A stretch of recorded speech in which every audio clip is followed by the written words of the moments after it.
transition.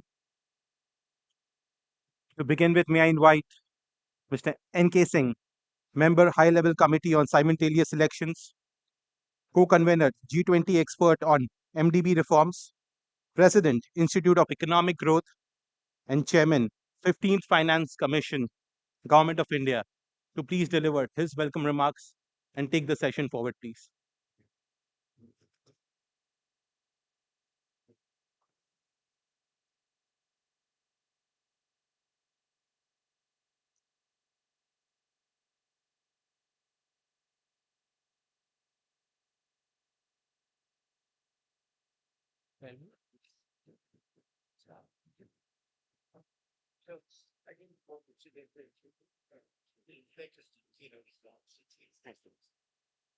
Well, good afternoon to you, and welcome to this session, this complex session on how do we find mechanisms for financing an orderly transition in this entire issue of climate, global warming, and all the intricacies connected with that.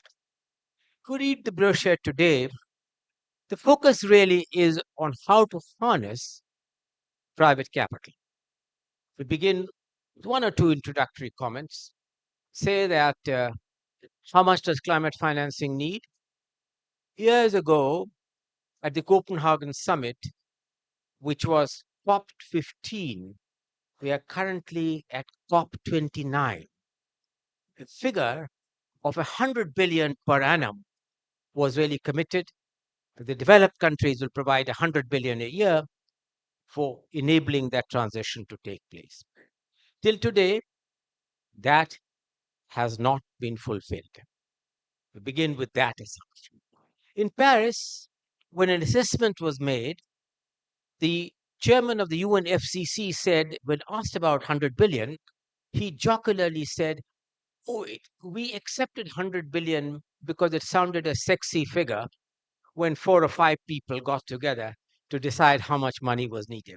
In actual terms, what you need today is in the region of $5 to $8 trillion per annum.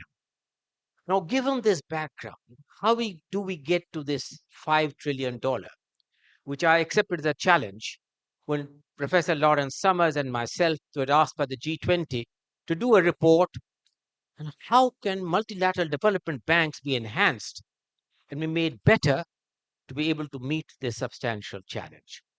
When we did, therefore, our $5 trillion on the back of the envelope, the two reports which we gave, one was called the Triple Agenda.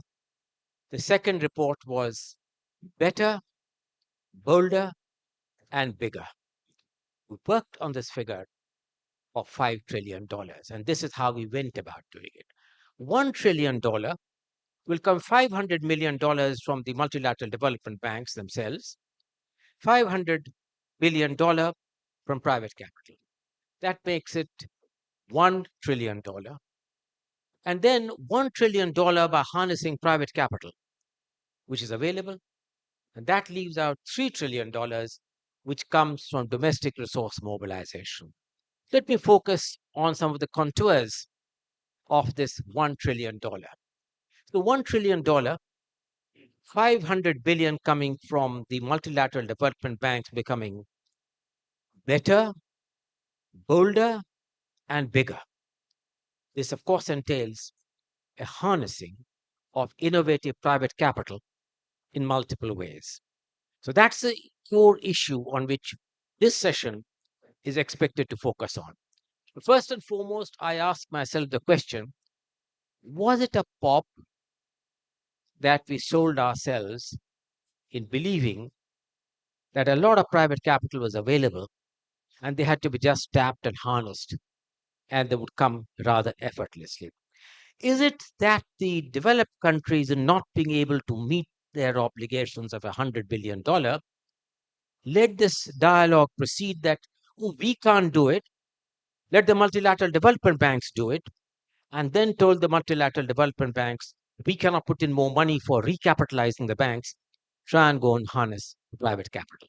It's kicking the can down the street. When it comes to private capital, There are four issues I want to raise.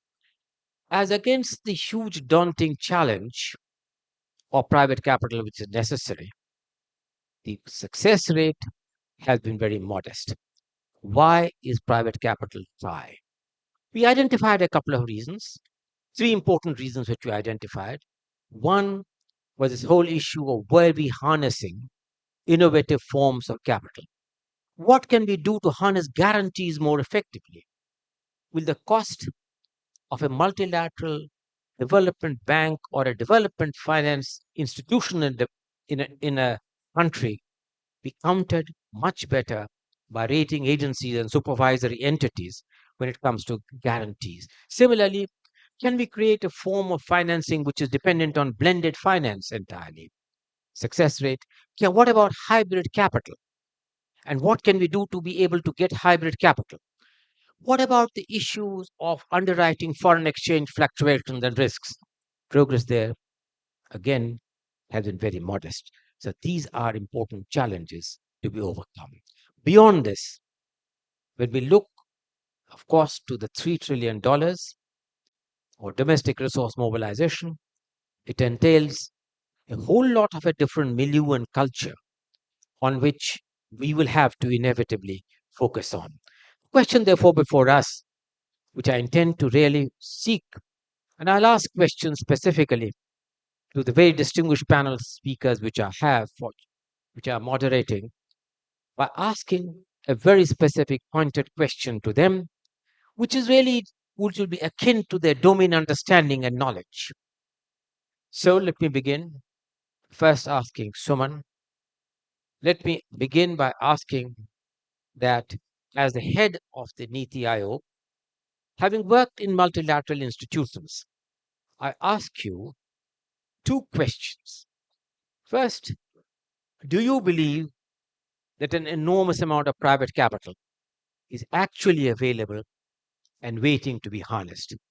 And how and in what manner can sovereigns, namely managing public outlays, and governments themselves provide either leadership, provide fiscal space for themselves, or provide more meaningful partnership with private capital to be able to attract and to be able to catalyze far more than has been the experience so far?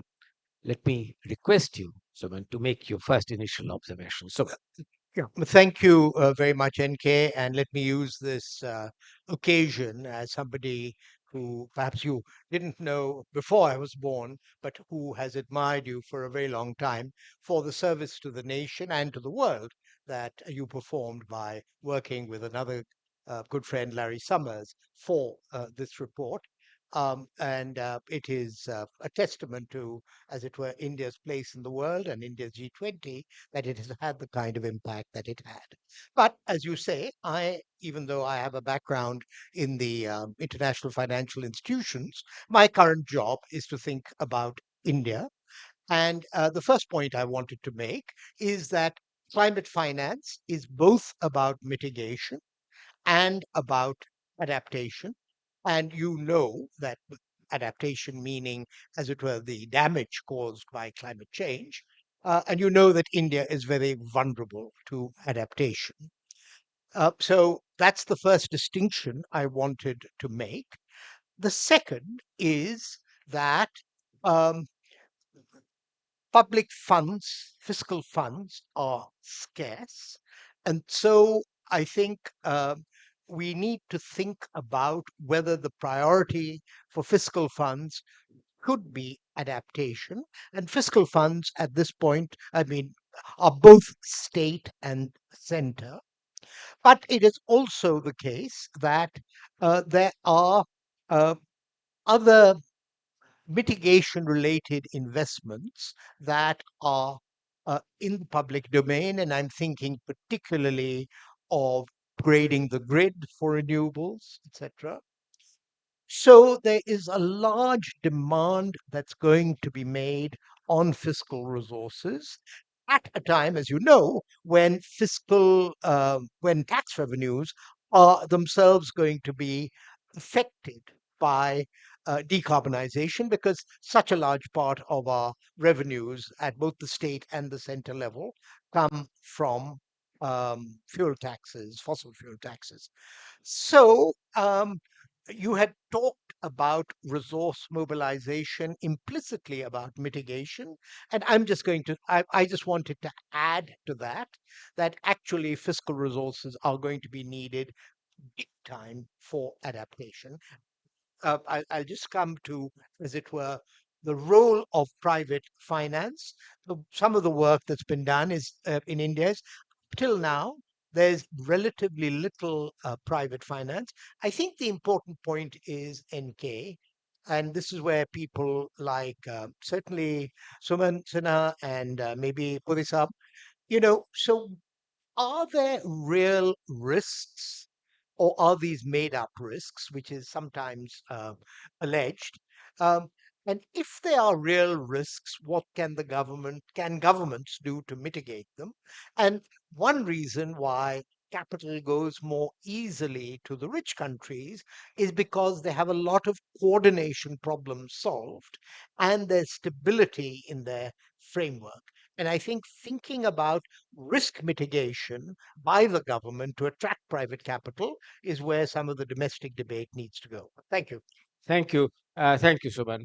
So let me turn to you, Pankaj, as someone who has had a wide diversity of working with the private sector yourself, now in a very important public office which you have in advising Oman on some of these complex issues, looking at the diversity of your own experience and looking beyond India, to which Suman very rightly mentioned, on risk mitigation, adaptation, and mitigation both, looking at your own experience, how do you believe and what measures, in your view, would be appropriate, Pankaj, to be able to attract far more private capital than we have been able to harness so far?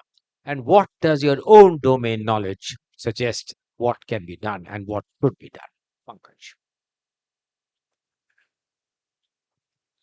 Thank you. Good afternoon. Thank you very much for having me in Delhi at this wonderful seasonal time of the year. It's as hot as in Oman as it is over here. I feel the transition has been very smooth. Uh, whilst we're in the business of talking energy, Oman's roughly the size of Maharashtra, with 4.5 million people. That is probably the total population of South Mumbai. We consume energy, and it's most of that energy is produced out of gas and diesel. We're very fortunate that we have a coastline of about 3,500 kilometers, and that gives us an access to harness the southwest monsoons that come to India. In doing so, we're harnessing solar and wind together in a complementing form where we get close to 16 to 17 hours of continuous production of energy. 2050 is what he's asking about. How are we going to tap into the resources, whether it's private finance or state finance, in order to shift to the net zero targets that we all have committed to? Where we've looked at hydrogen. We believe that through solar and wind, we have enough capacity to produce 10 times our current requirement of energy. In doing so, we'll have to concession out to private sector along with government in partnership, a PPP mode, to harness the funds required to generate that energy, the green energy, offset the carbon energy that we're producing today in 20 years' time. So it's PPP modeling, where the government will invest in the infrastructure to attract that investment. The total investment required is $150 billion for a zero position. and the government will spend close to about $25 billion to lay out the infrastructure to address those needs of going hydrogen green. Thank you very much. Thank you. That was a rather optimistic series of comments. And I wish, we all wish you uh, every success in your endeavor. We turn to you, Mr. Puri, as heading one of India's largest successful conglomerate, the ITC Group, of which now you are the president, and also now the fact that you will be heading CII as the new president. And you have watched very carefully this debate in the last 1 year in the context of the India's leadership of the G20, and part and parcel of the efforts made by Business 20 in producing one of the most outstanding reports, which has made some far reaching contributions. Looking at all this, how would you wish to respond to this question which has been raised? How and more efficiently and productively can we harness private capital? Is it adequate to be able to do guarantees, blended finance, hybrid capital, mitigate risks in terms of foreign exchange fluctuations, first right, which you do, first loss guarantee, which you take up? Is it adequate, or is private capital still being very shy, looking for other kinds of regulatory comfort to be able to really come in? Mr. Puri. Thank you, Mr. Singh, and thank you for that very comprehensive opening comments that sets the context. Now, let me start by saying that I don't think private capital is shy of investment. You very lightly said the quantum of capital required is massive in trillions of dollars. What is flowing through right now is much smaller, very small in emerging economies. It's 84% of it has gone to some of the developed economies in the past. But out of that, the data I saw for 1920 showed that actually 40% has come through private sources. But it's 40% of a very small pie, so it doesn't really solve the puzzle, right? But just to say that in the overall context is not shy. But let me come to this question about where is private capital required, and what will it take for more capital to flow there? So I want to start with first the point that Mr. Berry made on adaptation. I think this is a very important point for emerging economies, particularly global south, because countries like India are extremely vulnerable. We have heard recently about water issues in some parts, right? Now, it is possible for, I think, in such areas also for private capital to flow. But given that it has a larger community or societal context, maybe it has to flow through models of public-private partnerships, where private capital can come and some public capital can come, because private capital on its own may not be able to solve this piece, because it will not, it's not going to have direct IRR calculations, but it's really de-risking the existential situation threats that exist for the future. Coming to the other part of mitigation and decarbonization, I think let's break it up into certain areas. Firstly, today, there are pathways and technologies that are proven and established, which have been deployed to a certain degree, but need to be deployed at a much larger scale. And private capital, as you know, will go where there are economic returns, because private capital is ultimately answerable to the providers of that capital. So what can make the returns better? Either the cost of that technology comes down, which is a progression that will happen over a period of time, or the cost of capital itself, the cost of capital comes down. And that is where I think the role of multilateral developmental banks, uh, development financial institutions come in for creating certain schemes where capital can be available for such projects at more modest rates, so that the economic viability of this project comes in, and their private capital will flow. We have seen examples in India like in solar. Once the economic viability of this sector has become established, we're seeing how much capital is flowing into that. Similarly, it will flow when the cost of that capital comes in, and that's where I think multilateral institutions need to come in to provide that uh, mechanism to get it at lower risk. The second, the second area which can make this viable is, of course, to reduce uncertainty and the risks associated in the investments. And these uncertainties, on one hand, can come from changes in, policy or differences in policy between the center and the state. That can create some risks as such. So there, I think certainty in policy, some instruments to de-risk some of these areas are certainly called for. Now I come to the other part, which are pathways that are not yet established, pathways on which research is going on today. So be it like green hydrogen and so on and so forth. These are areas, obviously, because the pathways are not very clear. There is uncertainty. These are areas where the quantum of investment is high, risks levels are high. So that is where a lot of, I think, not only blended financing, but de-risking instruments are required for private capital to go in. I want to also touch upon a last area before I conclude.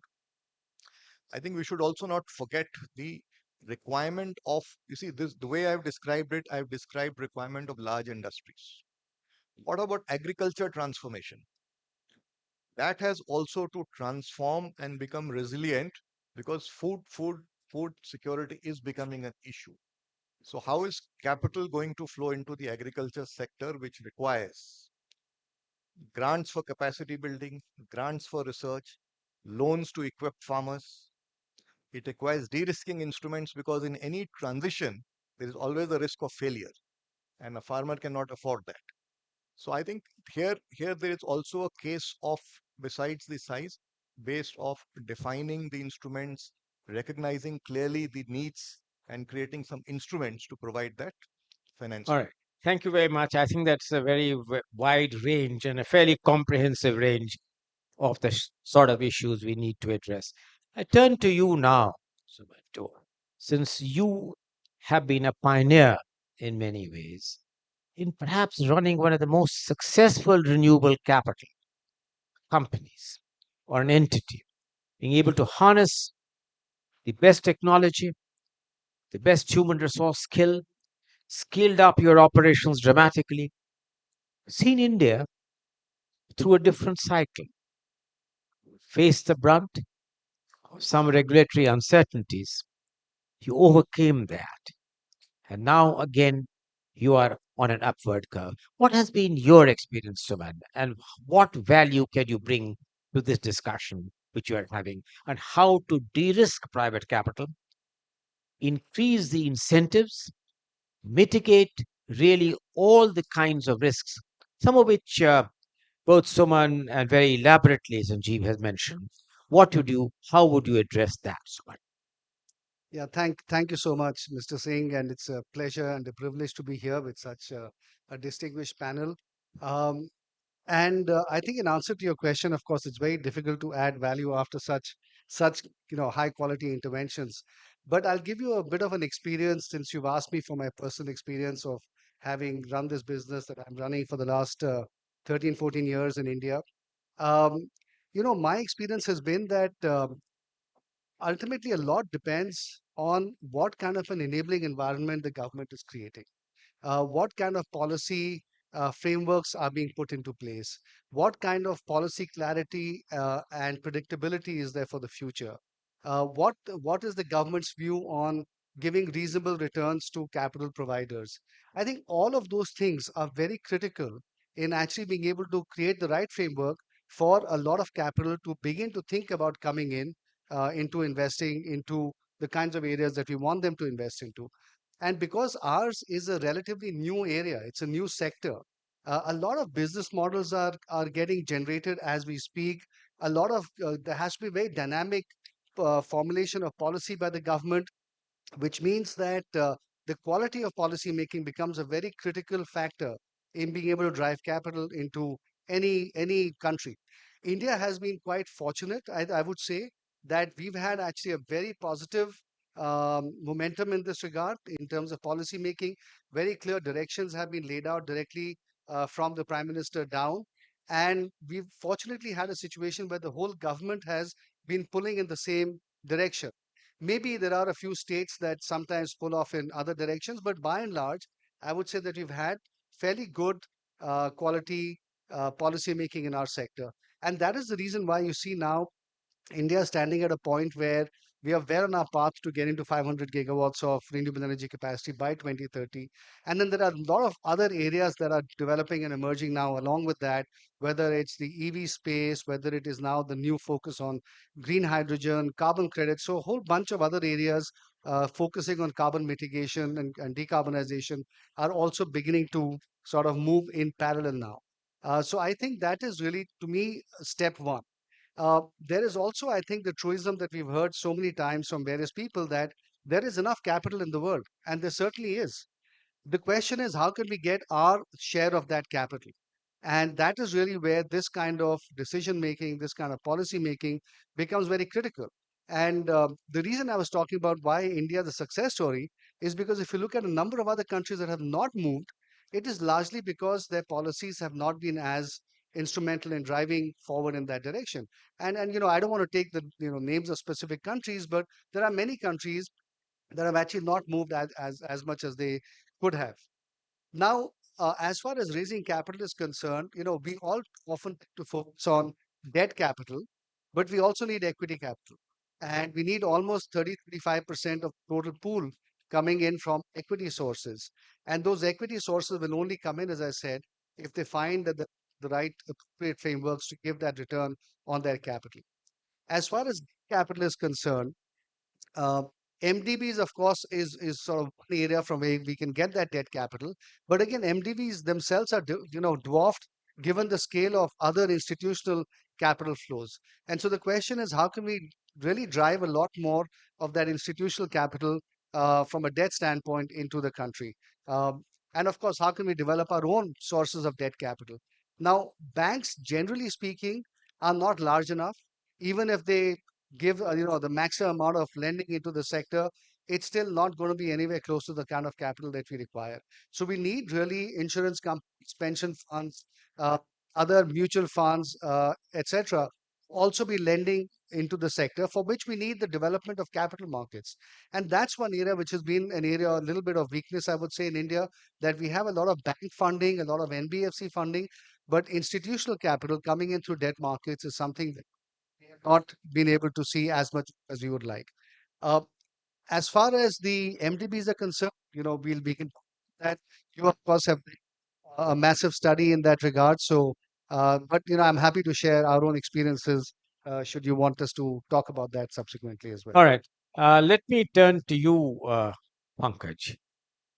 Since this issue of decarbonization, carbon capture, carbon storage, and various forms or ways in which this entire thing can be financed in a productive way, what would you say has been your experience, if any, on this whole area of decarbonization and utilizing their resources from any carbon taxation in enlarging the fiscal space about which Suman so very eloquently pointed out? Pankaj.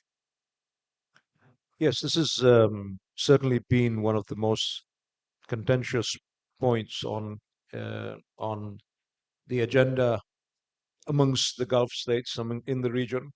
Oman certainly is looking at various possibilities, and that is carbon capture and carbon storage back into our deep reservoirs, which have been lying empty since the gas or the crude has been pulled out of them.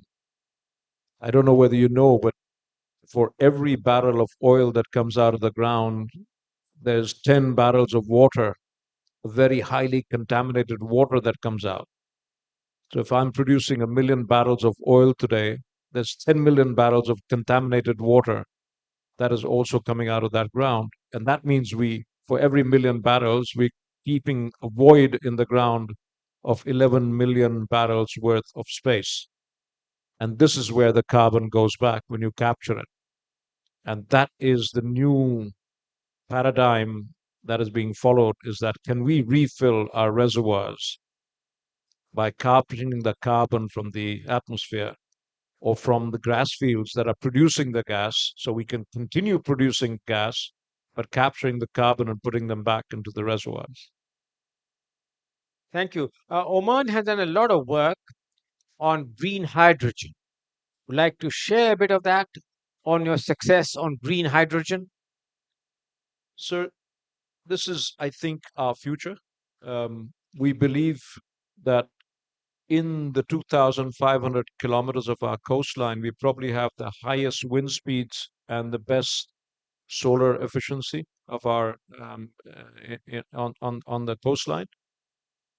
And after the studies, and we've realized that hydrogen is our future, we went in with full conviction, and we've carved out 50,000 square kilometers of our land and put it in reservation for green, that is wind and solar production only. That's one-sixth the size of our land mass. So imagine one-sixth the size of Maharashtra gets carved out and put aside for green energy development. We believe that by 2030, we'll produce 1 million tons of hydrogen, possibly 1.3. By 2040, it'll go to 3.3. And by 2050, we intend to hit 10 million tons of green hydrogen, of which 6 to 7 million tons will be exported. Well, that's been quite optimistic. Suman, you did mention about the fiscal space getting trapped, because obviously realizing that if you look at if you look at adaptation alone, leaving aside the daunting challenge of mitigation, uh, we obviously need decisive steps. Countries need to take decisive steps. A country like India, which has many advantages but also many challenges, needs to certainly broaden its own fiscal space. Apart from this issue of carbon tax, in what manner do you believe that the sovereign can significantly enhance the fiscal space for the sort of effort an enhanced outlay it has to make to be able to finance an orderly transition? Suman. NK, before I respond to that specific question, if you would allow me, I'd like to just build on a couple of the points that Suman Sinha made about, as it were, policy de-risking. And I appreciate what he has to say, that it's in general been a supportive environment. But in a sense, what the difficulties are of getting land clearances, environmental clearances. Um, and I mean, I'd like to hear from someone himself, but if you are in the generation area, you are dependent on a whole chain after that to evacuate the power, sell the power. And if those people are not in place, as it were, the expected return on your project is threatened. And it's for reasons like this that we've had to, up till now, put in place institutions like SECI, who act as an intermediary between the generators and the discom. Point I want to make is that, coming back to your issue of fiscal space, there is a limit to the amount of these kinds of risks that should come onto either the state or the central fisc. And so we have to, in a sense, go to the underlying issues and address the underlying issues rather than resort to band-aids and workarounds like SECI. Which then brings me to an answer to your question. And I know that I'm talking to a chairman of not only the Finance Commission, but also the FRBM legislation. So um, the I think a number of areas. You've mentioned the issue of carbon taxes, and that's controversial. It's not only controversial here, the reality is neither the US or Europe have actually gone that down that route. And so, it's possible because of the distributional implications that we may need to go for, cap and trade or something like that as an alternative to carbon taxes. But um, okay, what we have actually seen now through Jan Dhan accounts, through Aadhaar, is that it should be possible to move away from subsidies to direct payments. And so I think there's a long road to, as it were, clean up the subsidy side of the government to create fiscal space for some of the new requirements. But frankly, I don't think, and you would know as the chairman of the Finance Commission, that I don't think there's enough pressure on either cities or states to generate non-tax revenue. I mean, we're talking about property taxes, land taxes, what have you.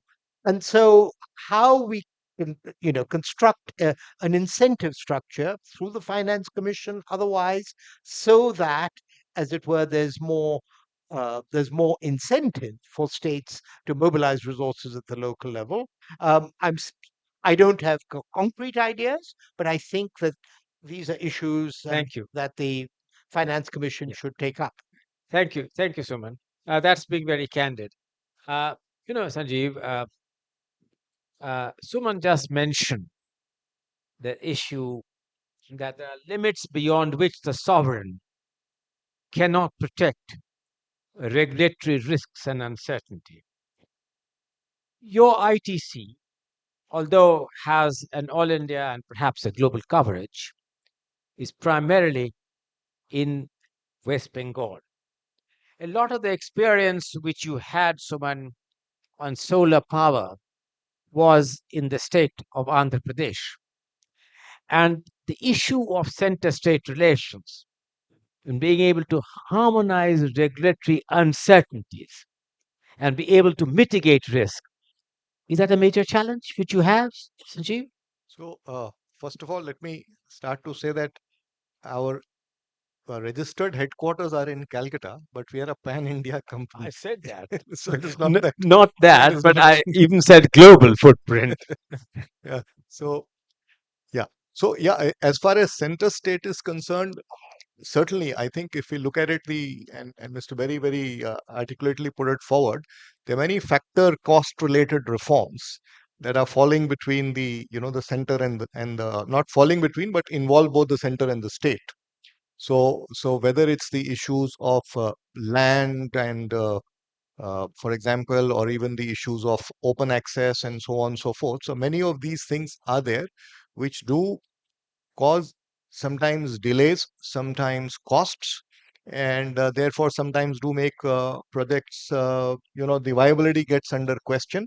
So if these frictions in the system could be reduced, then of course private capital can flow much easily, much faster, much more seamlessly.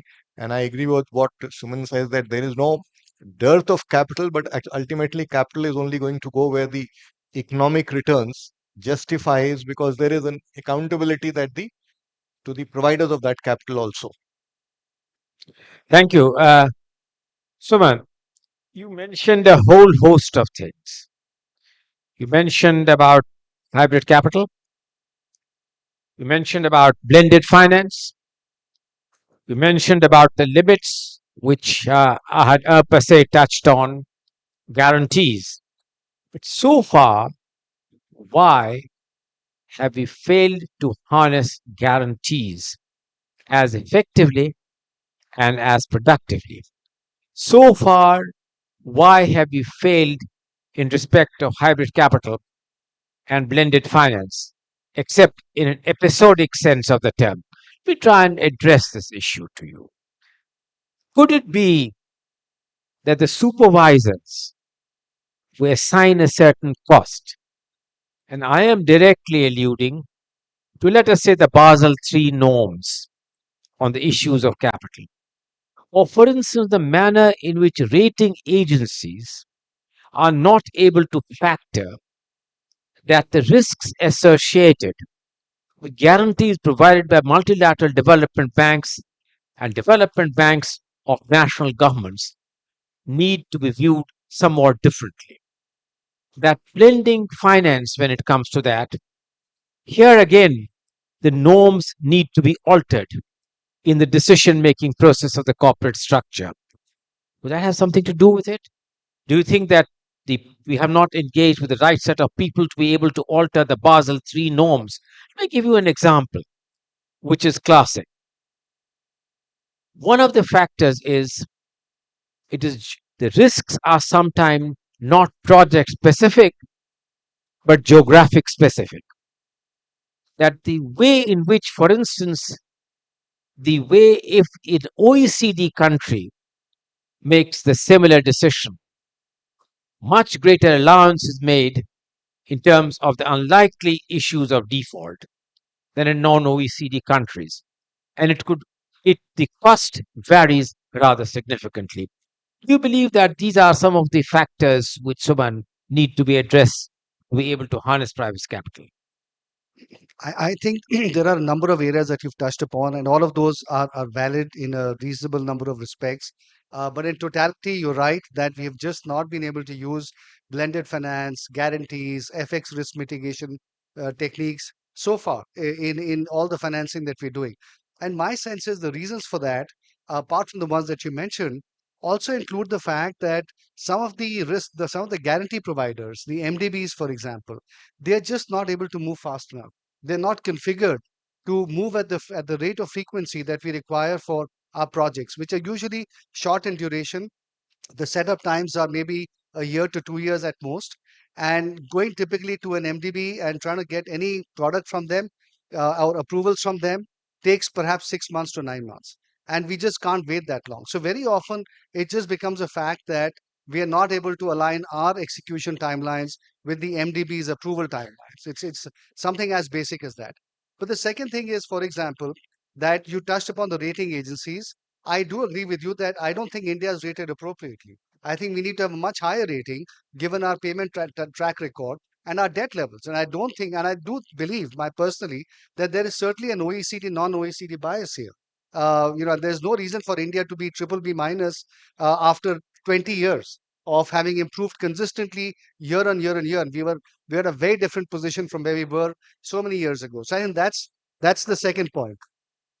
The third point I would say is the fact that the sometimes the benefit that we get of improvement in rating, actually it's not that the MTB guarantee is for free. They also charge us, and perhaps this is where your Basel III requirements come in. The charge ends up getting us to an end point, which on a blended basis ends up being the same as the unguaranteed financing to begin with. And so therefore, you go through all the struggle and all the effort, and eventually you end up at the same point. And so therefore, there really has not been any incentive for us, for people like us, certainly to take that kind of financing. Now, maybe if your credit risk is much, much, much weaker, if you're, let's say, a lower rated country, or you have certain kinds of risks in your business that really require improvement, maybe then it may make sense to get that guarantee. But certainly, I find that in India, it doesn't really seem to work for us. So I think those are some of the reasons why blended financing has not really been able to work, certainly in our context so far. And that's a shame because we all know that MDBs have a limited pool of capital, and that limited pool has to be catalyzed and multiplied as much as possible. Direct lending from MDBs is never going to solve the problem because obviously they have multiple objectives, of which climate change is just one. And even though they're trying to allocate more capital into this area, it's still a very small amount compared to as you said, the several trillions of dollars that we need every year. So my sense is that we need to rethink the MDBs altogether. And I know that we've tried multiple times to reform them, and that effort is ongoing in a very sincere and honest way. But I think it's really got to a point where we now need change to happen much faster than it is happening now. And therefore, we really need a total rethink and revamp, and perhaps a whole set of new institutions to be created where countries actually come together and allocate new amounts of financing. And we get right from the get go a lot of private sector people to come in and who are much more attuned to climate lending. Well, thank you very much. Man, I think that a lot of what you have said would have great empathy. There seems to be unanimity among many of us who are present here that India's credit rating suffers from prejudices, predilections, and bias.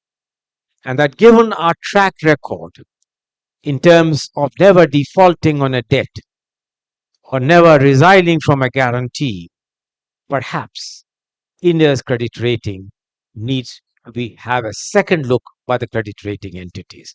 And therefore, I think that you see the interconnections between the fixation of Basel III norms and those things which follow from us, and a dialogue with the credit rating agency. On MDBs, I'm not as pessimistic, Suman, as you are.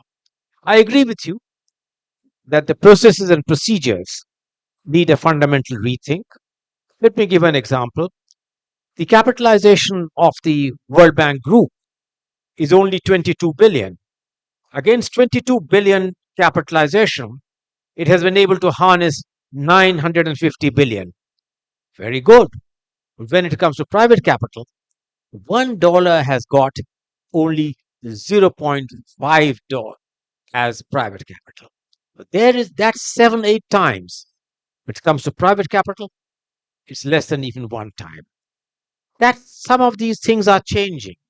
Like, for instance, the initiatives which were taken under India's presidency for the reform of the multilateral development banks has resulted in a couple of things, not dramatic, but certainly very positive. Like, for instance, the project time. You are being charitable, Suman, when you said it's a very long time. The project time of a rough from conception to disbursement in an MDB could be as high as 24 months. We're trying to bring it down to 9 months. The project appraisal itself was an enormously long time, running to sometimes 18 months. To begin with, the leadership change has met to be able to bring it down to half. It's a long way to go. Different multilateral development banks have different norms, they have different shareholders.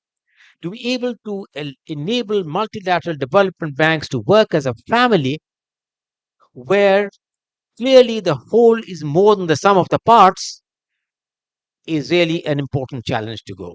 But looking at the reform of the multilateral development banks, that's an ongoing challenge which will need to be addressed, but they will remain and should remain an important component in the reform of the international financial architecture.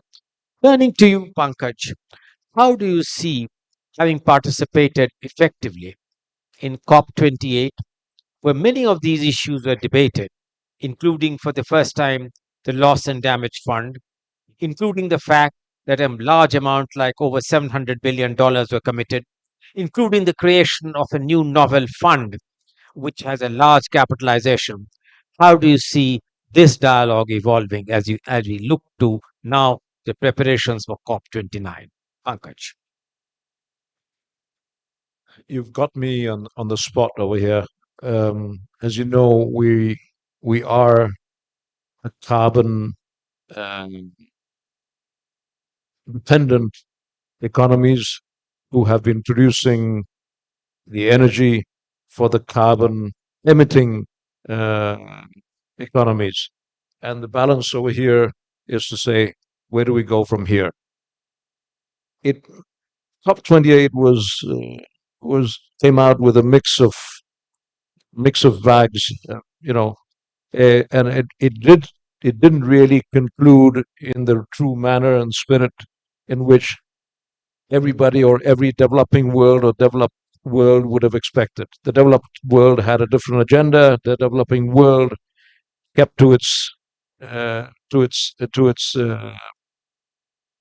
targets or its main fundamental issues, and there remained a big gap in the same. Going forward, I think the commitments from our part of the world are certainly there. We stand committed to change and move on.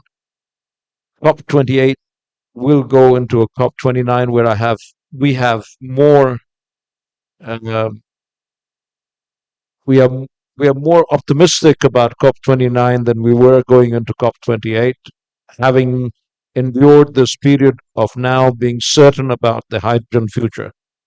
And I think going forward, this is where we stand. Thank you. Sanjeev, you have any final words?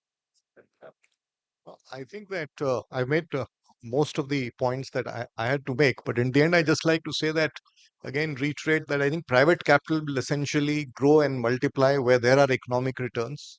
So whether it's policy making to remove the friction or to reduce, like through multilateral institution, reduce the cost of capital, I think all this will go a long way in enhancing the pipeline of private capital that can come in for various types of projects. Well, thank you. Last but not the least, I turn to you, Suman. Since you are heading the Niti Aayog, which is at the center, what are your final thoughts on this issue of private capital and the challenges and the opportunities which lie ahead? I'm sorry to sound like a broken record, uh, NK. Um, I mean, we know that there is large social return, but it's longer term. And so, uh, you know, the question of how to present to private capital that these are investments that are in the money long run in aggregate uh, as a portfolio. So I think what we're going to need is to bundle many of these projects together and maybe look for uh, capital on a pooled basis with some kind of intermediary. I haven't thought this through, but the fact of the matter is that for the country's creditworthiness, investing in these things is good. There has to be a way of capturing that externality, but I'll leave it at that. Well, thank you very much. We are drawing to the end of this panel discussion. Uh, the conclusions which I draw from this discussion are very succinctly three. First, there seems to be overwhelming consensus that it is not a pop that large private capital is available and needs to be harnessed. The consensus seems to be that large private capital is available, but we need to harness that by doing some of the more fundamental things.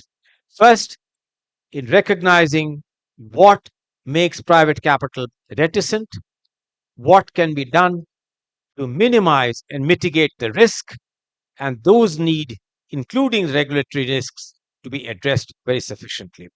Finally, that the need for public private partnership and the need to be able to bring about the necessary enlargement of the fiscal space, the multilateral development banks have an important role to play in the reforming the international global financial architecture.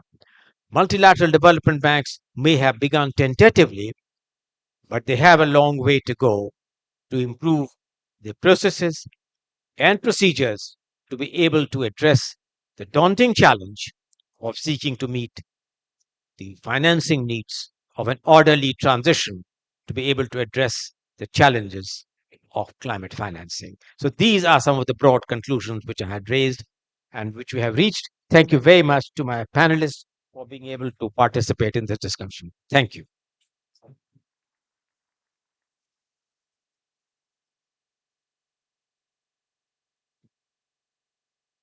May I now request Mr. Sanjeev Puri, President Designate CII, to felicitate our esteemed speakers on the dais, please.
May I request the speakers to please step forward for a group photograph?